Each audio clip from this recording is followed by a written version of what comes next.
Hey Matt, today is Monday, and I made a video recently about cicadas, and now I'm going back and re-editing it. I figured I'd edit it in a style I'm familiar with, so I'm gonna do it like the Vlogbrothers format. If you don't know them, I've attached a link to one of their more recent videos in the doobly-doo.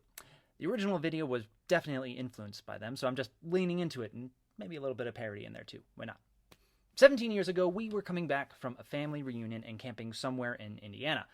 This was at the tail end of the Brood X cicada emergence. It's technically Brood 10 because the broods are labeled with Roman numerals, but Brood X sounds way better. It was horrible. I was on edge the entire time I was there. You know I don't like bugs, Matt, but cicadas are particularly creepy to me. They've got creepy red eyes and they're super loud.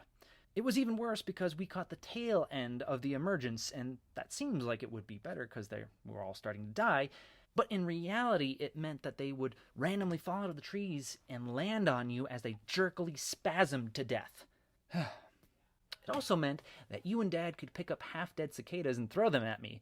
I'd freak out as the cicadas squirmed around on me as they died. Side note, I will have my revenge.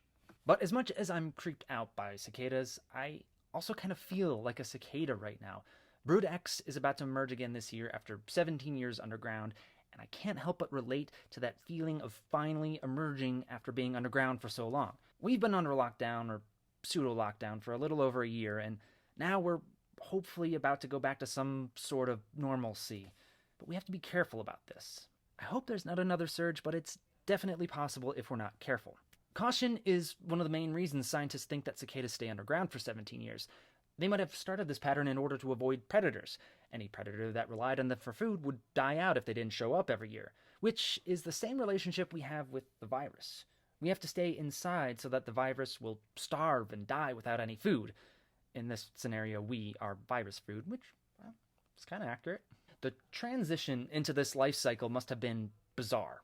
In my head, I can see all the cicadas getting together and listening to their own Fauci cicada saying, "Look, we're dying out here. We have too many predators. So unless we take a time out and stay underground, we're going to go extinct." So they all agree to go underground for a year. Now, they weren't just sleeping for a year. They were digging, eating tree sap, and watching Netflix. But they weren't going above ground. Well, at least some of them weren't. There were probably some cicadas that said underground for a year. No way. I'm an American cicada. Live free or die hard. So those idiot cicadas went above ground, got eaten, and helped keep their predators alive for another year.